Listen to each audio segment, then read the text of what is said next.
میں اس کو ایک مینیجریل ایشو سمجھتا ہوں. سیدنا ابوبکر صدیق رضی اللہ تعالیٰ عنہ علیہ السلام نے جو ڈیسیژن کیا وہ بھی اجتہاداً درست تھا. اگر سیدہ فاطمہ کی وہ بات مانتے ہوئے اس کی مینجمنٹ سیدہ فاطمہ کے حوالے کر دیتے سلام اللہ علیہ تو تب بھی درست ہوتا. تو یہ میرا موقف اس میں موجود ہے. میں اس کو وراثت والا ایشو نہیں بلکہ مینیجریل ایشو سمجھتا ہوں. اب رہا ڈاکٹر اشرف آصف جلالی صاحب کا یہ کہنا کہ نعوذ باللہ سیدہ فاطمہ جب مانگ رہی تھیں تو خطا پر تھیں، یہ تو بالکل جھوٹ ہے. اس کی وجہ یہ ہے کہ خطا تو اس چیز کو آپ گردانتے ہیں کہ جہاں پہ پہلے کو وعید موجود ہو. سیدہ فاطمہ کو نبی علیہ السلام نے یا اللہ تعالیٰ نے کہاں پہ منع کیا ہوا تھا کہ تم نے جا کے حضرت ابوبکر صدیق کے ساتھ باغ فدق کا مطالبہ نہیں کرنا؟ یہ کہاں منع کیا تھا؟ جب منع کیا نہیں تھا تو خطا کہاں سے ہو گئی؟ آپ کی بنیاد ہی غلط ہے.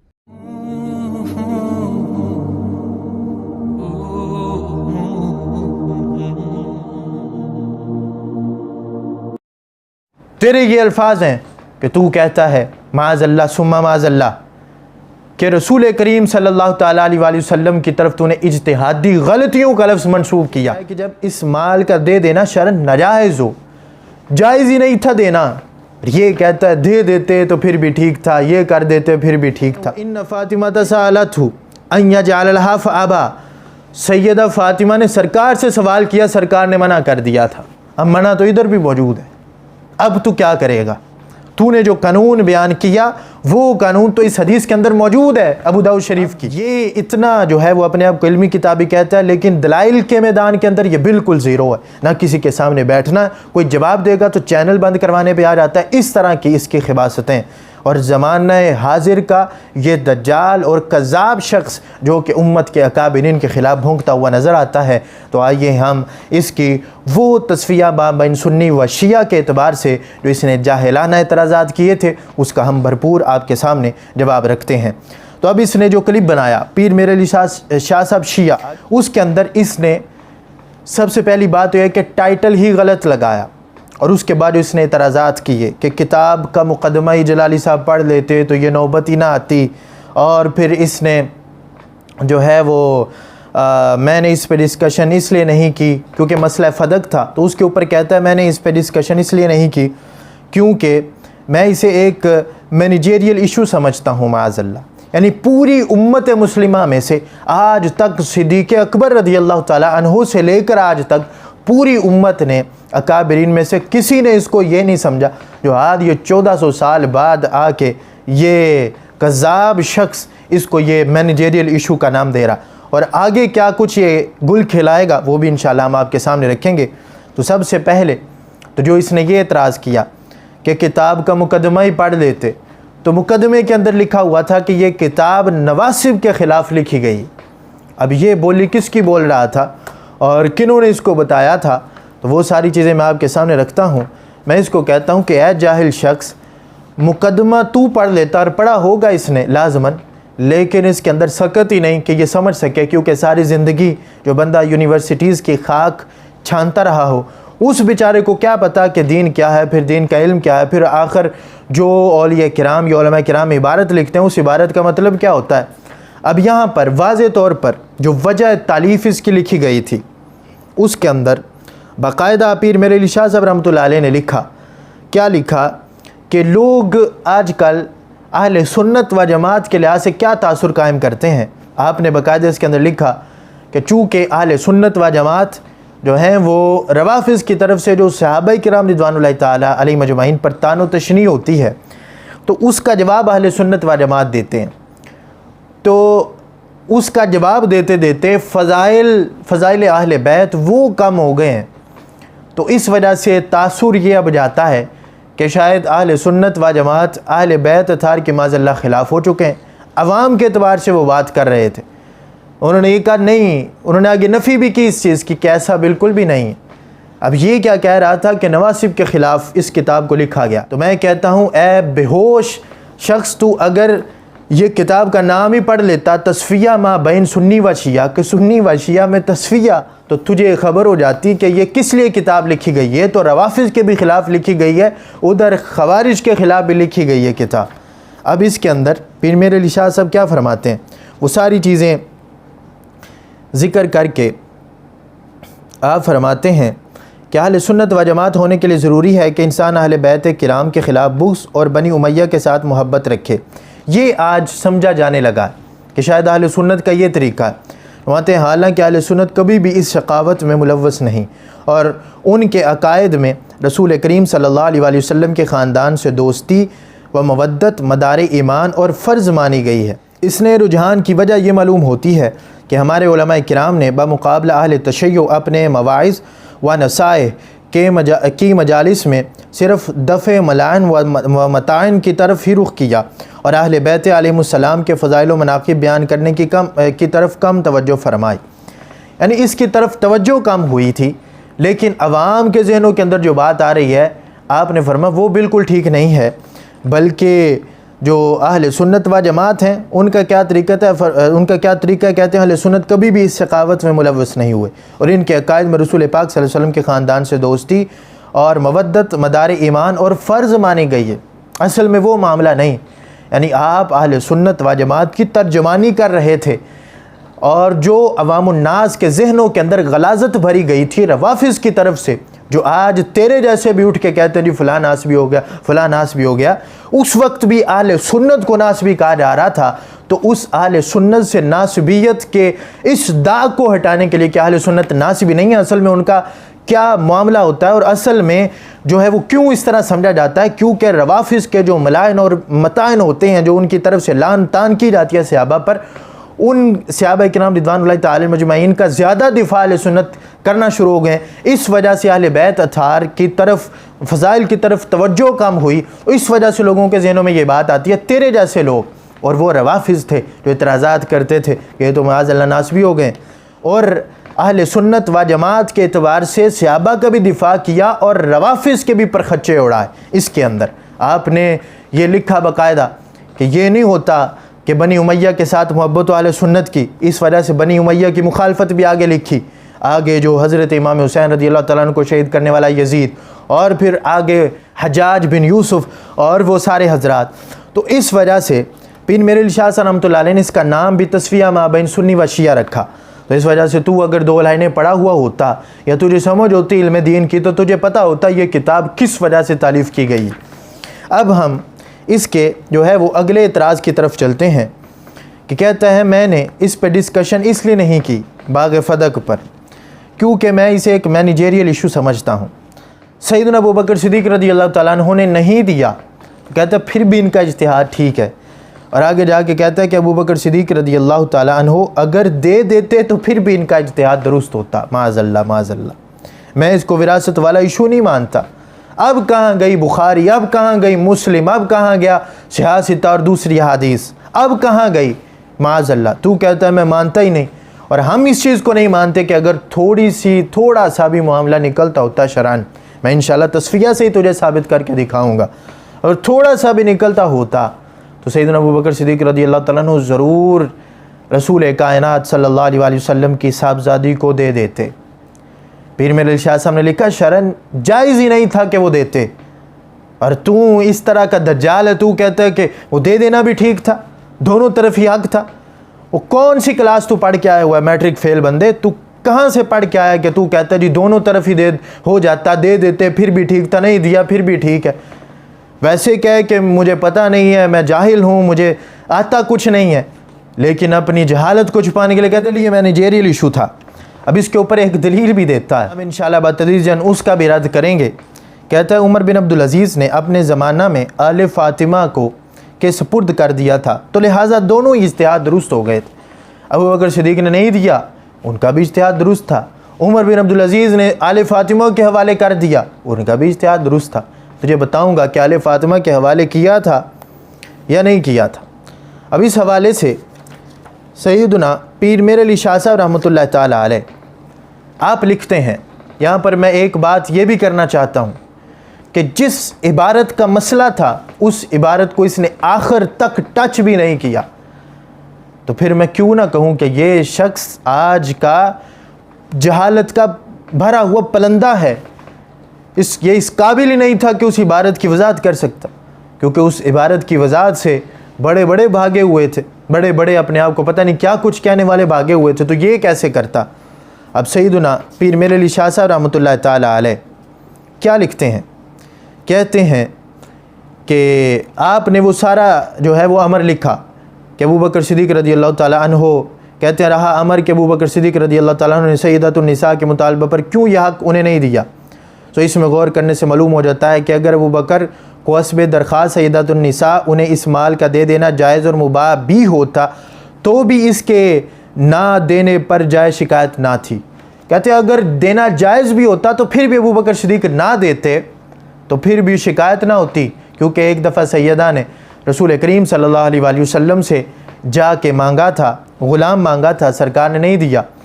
تو اس وقت رسول کریم صلی اللہ علیہ وآلہ وسلم کے خلیفہ تھے ابو بکر صدیق رضی اللہ تعالیٰ عنہ, اور اگر سرکار کی سیٹ پر بیٹھے ہوئے وہ خلیفہ بھی اگر نہ دیتے تو پھر بھی جائز شکایت نہیں تھا.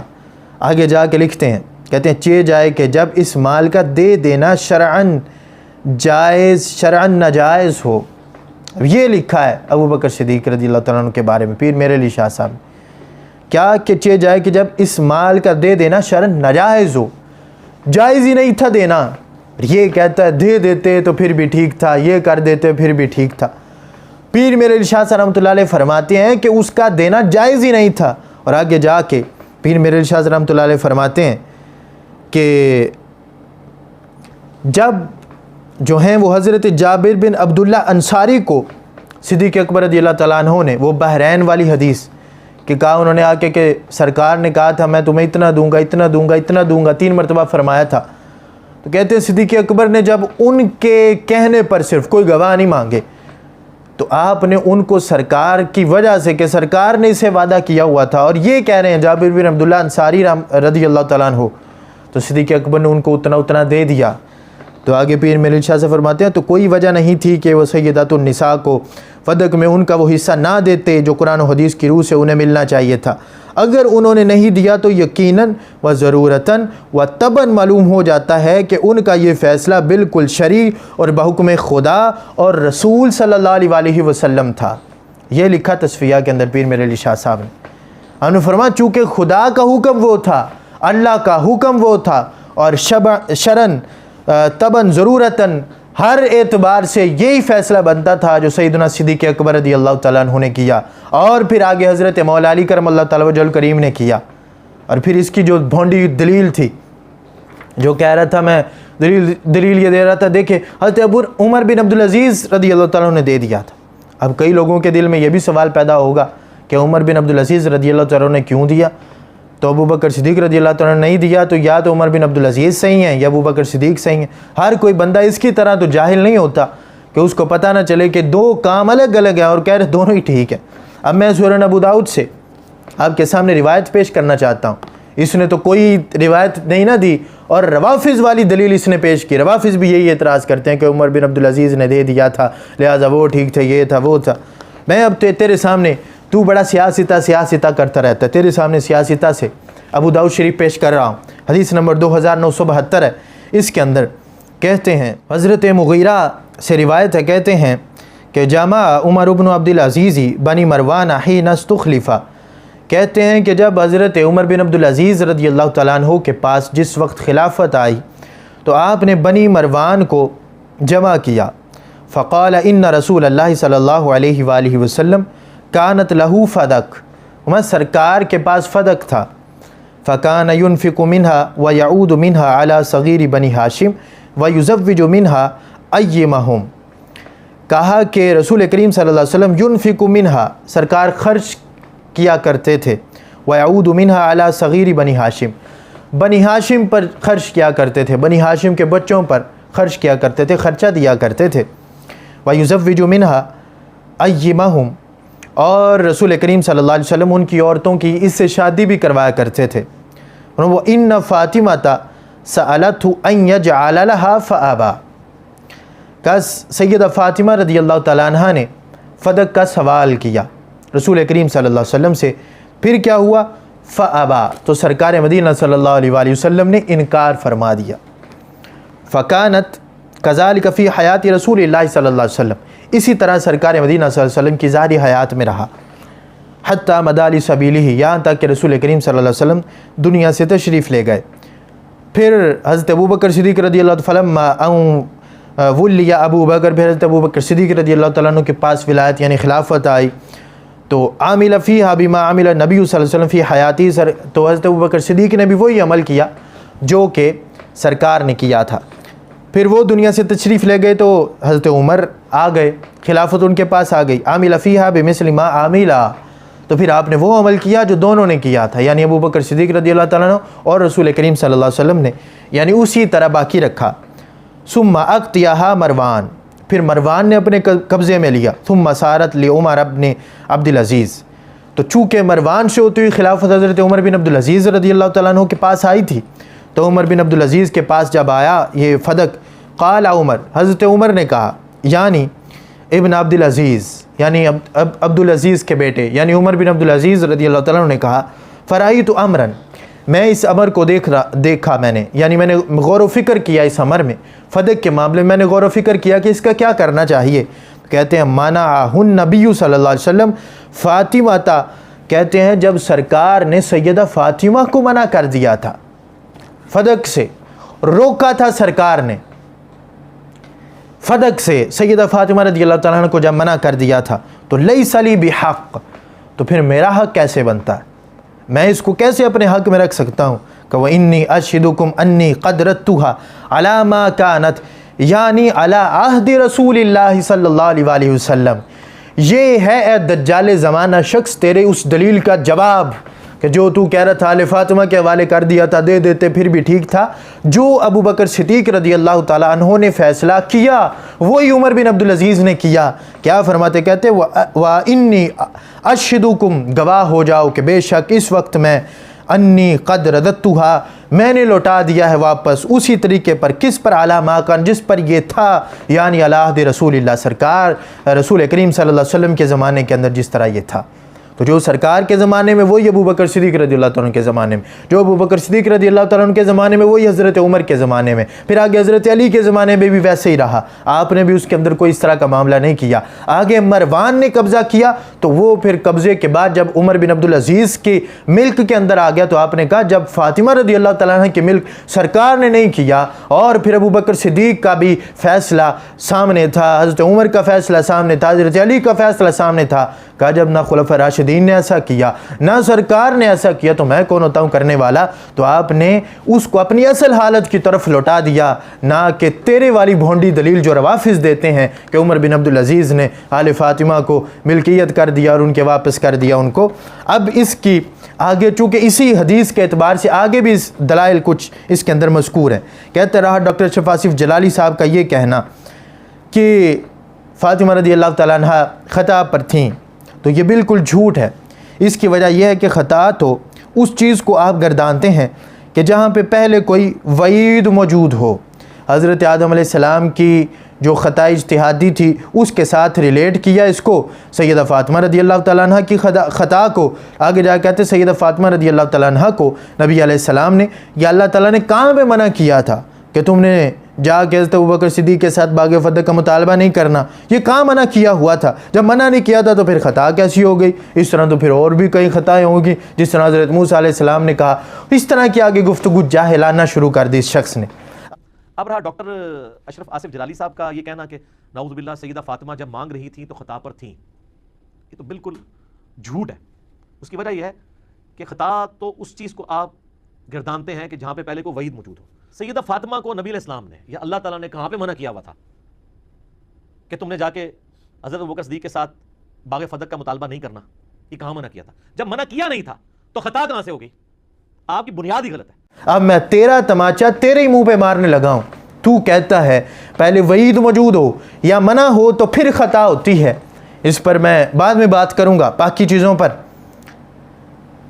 اب میں تیرا تماچا تیرے منہ پہ کس طرح ماروں گا کہ یہ اپنا کلپ سن. تو اپنے کلپ کے اندر کس طرح اپنی جہالت کا اظہار کر رہا ہے. تیرے یہ الفاظ ہیں کہ تو کہتا ہے معاذ اللہ ثم معاذ اللہ کہ رسول کریم صلی اللہ تعالیٰ علیہ وآلہ وسلم کی طرف تو نے اجتہادی غلطیوں کا لفظ منسوب کیا, اور تو نے اپنا اندر کا بغض سرکار کے لیے نکالنے کے لیے وما ینطق عن الہوا, قرآن کے لیے ہے یہ, بس باقی چیزوں کے لیے نہیں ہے. سرکار کی شان کو گھٹاتے ہوئے تو نے کہا کہ اگر باقی چیزوں کے لیے ہوتا تو پھر سرکار کی اجتہادی غلطیاں کہاں جائیں. اس طرح کے اس نے لفظ بولے جو کہ آپ سن سکتے ہیں. کہتا ہوں مسلم کی پوری حدیث بتائیں کہ قادر وحی کی بھرتی کس طرح ہوئی ہے. وَمَا يَنطِقُ عَنِ الْهَوَىٰ إِنْ هُوَ إِلَّا وَحْيٌ يُوحَىٰ. اور بھائی یہ قرآن کے بارے میں ہے, نبی کی ہر بات کے بارے میں نہیں ہے کہ اللہ کی وحی سے ہوتی ہے, نہیں. ورنہ تو نبی صلی اللہ علیہ وسلم کی جو اجتہادی غلطیاں ہیں, ورنہ تو نبی صلی اللہ علیہ وسلم کی جو اجتہادی غلطیاں ہیں, ورنہ تو نبی صلی اللہ علیہ وسلم کی جو اجتہادی غلطیاں ہیں, گناہ نہیں اجتہادی غلطیاں جس پہ اللہ نے گرفت کی ہے, منافقین کا جنازہ پڑھنا, وہ اللہ کی وحی سے پڑھا تھا, بعد میں منع کر دی. تو اب میں اسے پوچھنا چاہتا ہوں, اے دجال زمانہ شخص, تو بتا کہاں پہ سرکار کو اللہ تبارک و تعالیٰ نے پہلے منافقین کا جنازہ پڑھنے سے منع کیا تھا؟ تو کہتا ہے کہ سرکار کی اجتہادی غلطیاں معاذ اللہ, لفظ غلطی تو بولے وہ جائز ہو جائے, اور بولے بھی تو سیدہ فاطمہ رضی اللہ تعالیٰ عنہ کے بابا جان جو امام الانبیاء نبیوں کے سردار ہیں ان کی طرف, تو لفظ غلطی کا جو ہے وہ منسوب کرے, اس کی نسبت کر دے, اور پھر دلیلیں یہ دے کہ منافقین کا جنازہ پڑھا تھا. اور یہاں پر تو قانون یہ بیان کرے کہ خطا تو اس چیز کو آپ گردانتے ہیں کہ جہاں پہ پہلے سے کوئی وعید موجود ہوتی ہے, تو قیامت تک کا تیرے پاس ٹائم ہے الٹا لٹکتا رہے, تو یہ ثابت نہیں کر سکتا کہ پہلے منافقین کے جنازے سے منع کیا تھا پھر سرکار نے جنازہ معاذ اللہ پڑھا دیا. اللہ کے منع کرنے کے باوجود یہ ایک الگ بات ہے کہ اللہ منع کرے تو اس کے اوپر نبی جو ہے وہ پھر بھی وہ کام کرے, تو وہ کیا ہوتا ہے, کیا نبی ایسا کر سکتا ہے؟ رہی آدم علیہ السلام کی بات, تو اس کے اندر بھی ایک طویل بحث ہے جو کہ تیرے اور تیرے حواریوں کے سر سے اوپر سے گزرنے والی بحث ہے. انشاءاللہ موقع بنا تو وہ بھی میں کروں گا کہ آدم علیہ السلام کو جس چیز سے اللہ نے منع کیا تھا کیا عین وہی چیز کی گئی تھی یا اس کے علاوہ کچھ اجتہاد کے اندر کوئی معاملہ ایسا تھا, یہ ایک الگ ٹاپک ہے. لیکن تو نے یہاں پر جو قانون بیان کیا کہ اجتہادی غلطی اس وقت یا اجتہادی خطا اس وقت ہوتی ہے کہ جب پہلے کوئی وعید موجود ہو تو دکھا وعید, قیامت تک کا تیرے پاس ٹائم ہے. اب تو کہتا ہے منع ہو, پہلے اسی حدیث سے پیش کر رہا ہوں, کہتے ہیں یہاں پر ہے نا, کہتے ہیں وَإِنَّ فَاطِمَةَ سَأَلَتْهُ أَن يَجْعَلَ لَهَا فَأَبَىٰ. سیدہ فاطمہ نے سرکار سے سوال کیا, سرکار نے منع کر دیا تھا. اب منع تو ادھر بھی موجود ہے, اب تو کیا کرے گا؟ تو نے جو قانون بیان کیا وہ قانون تو اس حدیث کے اندر موجود ہے ابو داؤد شریف کی, کہ سرکار سے سوال کیا سیدہ فاطمہ رضی اللہ تعالیٰ عنہ نے, لیکن سرکار نے انکار کر دیا. اور عمر بن عبدالعزیز بھی یہی کہہ کے لوٹا رہے ہیں, فرائیت امرا مانعہ النبی صلی اللہ علیہ وسلم فاطمہ تھا رضی اللہ تعالیٰ عنہ. سرکار نے جب حضرت فاطمہ کو دینے سے منع کر دیا تو منع موجود ہے, اب کیا کرے گا؟ اب اگر تیرے حواریوں میں یا تجھ میں شرم ہوگی تو اس کا ضرور جواب دینا, مجھے امید ہے کہ تو جواب ضرور دے گا. ادھر ادھر کے پاؤں تو ضرور مارے گا لیکن تجھ سے جواب بن نہیں پڑے گا, اور تیرے اندر اتنی سکت بھی نہیں ہے. اور پھر تو نے آگے جا کے وہ الزام لگایا بھونڈا کہ آپ 10 محرم کے دن فضائل امیر معاویہ کانفرنس کرائیں گے تو سر کوئی اور دن رکھ لیں. تو میں کہتا ہوں تو کذاب شخص ہے, کتنے جھوٹ بولے گا تو. نہ 10 محرم کو کس وقت کروایا گیا فضائل امیر معاویہ کانفرنس یا سیمینار, شان امیر معاویہ سیمینار کس وقت ہوا, وہ بھی ڈیٹ تیرے سامنے ہے. اب تو دیکھ کہ یہ ڈیٹ کیا وہی ڈیٹ ہے, کیا 10 محرم اس کے اندر بنتا ہے؟ اس وجہ سے تو کتنے الزام لگائے گا. روافض کی سیٹ تو نے سنبھالی, نواسب کی سیٹ تو نے سنبھالی, خوارج کی سیٹ تو نے سنبھالی, اور پھر دونوں طرف اجتہاد حق ہوتا ہے. معتزلہ کی سیٹ تو نے سنبھالی, تو معتزلی بھی ہے, تو خارجی بھی ہے, تو ناسبی بھی ہے, تو رافضی بھی ہے, سارا کچھ تو ہے. اور باتیں آج اہل سنت کے بڑے بڑے ائمہ کے خلاف کرتا ہے. اگر سکت ہوگی تو اس کا جواب دینا کہ سیدنا پیر ملیل شاہ صاحب نے یہ کیا لکھا, اور یہ تھی وہ عبارت صفحہ نمبر 46 کے اوپر, اس کی وضاحت کرنی تھی جو تو نہیں کر سکا, اور تجھے چاہیے تھا کہ تو اس کی وضاحت کرتا. پیر ملیل شاہ صاحب یہ حوالے تجھے آخر کے اندر دیتا جا رہا ہوں. صفحہ نمبر 24 کے اندر کیا کہتے ہیں کہ والسابقون الاولون من المہاجرین, اس آیت کو ذکر کر کے کہتے ہیں اس آیت میں مہاجرین و انصار کو جنتی فرمایا گیا, جن میں ابو بکر, عمر, عثمان و علی رضی اللہ تعالیٰ عنہم بھی ہیں. اس بشارت کے ضمن ان لغزشوں کی معافی بھی آ گئی جو بمقتضائے بشریت ان حضرات سے سرزد ہوئی ہوں, مثلا سیدنا علی رضی اللہ تعالیٰ عنہ کی نسبت. اور پھر آگے آپ نے ان کی جو اجتہادی لغزش ہے اس کا بھی ذکر کیا, اور آپ نے لفظ غلطی بھی حضرت علی رضی اللہ تعالیٰ عنہ کی طرف منسوب کیا, اور باقی بھی بہت ساری چیزیں ہیں. تو صفحہ نمبر 46 پر تو یہ عبارت ہے. اس موضوع پر ایک دلیل جو فریق مخالف کی طرف سے دی جاتی ہے وہ یہ ہے کہ اللہ تعالیٰ نے بموجب آیت تطہیر اہل بیت علیہم رضوان کو پاک گردانا ہے, لہٰذا سیدۃ النساء رضی اللہ تعالیٰ عنہ فدق کا فدق کا دعویٰ کرتے ہوئے کسی ناجائز امر کی مرتکب نہیں ہو سکتی۔ اس دلیل کا تفصیلی جواب آگے چل کر آیت تطہیر کی فصل میں دیا جائے گا۔ یا اتنا کہہ دینا یہاں کافی ہے کہ آیت تطہیر کا مطلب ہرگز یہ نہیں کہ یہ پاک گروہ معصوم ہیں اور ان سے کسی قسم کی خطا کا سرزد ہونا ناممکن ہے۔ اس کی وضاحت کرنی تھی اور تو ادھر ادھر کی آئیں بائیں شاید 30 منٹ تک کرتا رہا، حاصل کچھ بھی نہ ہوا۔ اس وجہ سے اگر کرنی ہے تو اس کی وضاحت کر، اس سے کیا کہنا چاہتے ہیں، اور پھر مجھے یہ بھی بتانا کہ یہاں پر رد نواسب کا تھا یا روافظ کا تھا۔ نواسب جو ہیں وہ معصوم مانتے ہیں کہ روافظ مانتے ہیں، تو آپ نے روافظ کا رد کیا اور پورا اہل سنت و جماعت کا اس تصفیہ کے اندر، جس کو تو کہہ رہا تھا ناسبیوں کے خلاف لکھی گئی ہے، آیت مباہلہ کا جواب دیا، اس کے اندر فدق کا جواب دیا، آیت تطہیر کا جواب دیا، خلفۂ راشدین پر اعتراضات کا جواب دیا۔ یہ ناسبی کرتے ہیں کہ رافضی کرتے ہیں تیرے جیسے؟ تو یہ روافظ کا جواب تھا جو پیر میرے ارشاد صاحب نے دیا۔ اس وجہ سے یہ کہنا کہ نواسب کے جو ہے وہ خلاف یہ کتاب لکھی گئی تھی، کس نے تجھے کہہ دیا؟ تو اس وجہ سے اب ان چیزوں کا جواب دینا۔ اللہ تبارک و تعالی ہم سب کو عمل کی توفیق عطا فرمائے اور اس طرح کے فتنوں سے بچنے کی توفیق عطا فرمائے۔ وآخر دعوایا ان الحمد للہ رب العالمین۔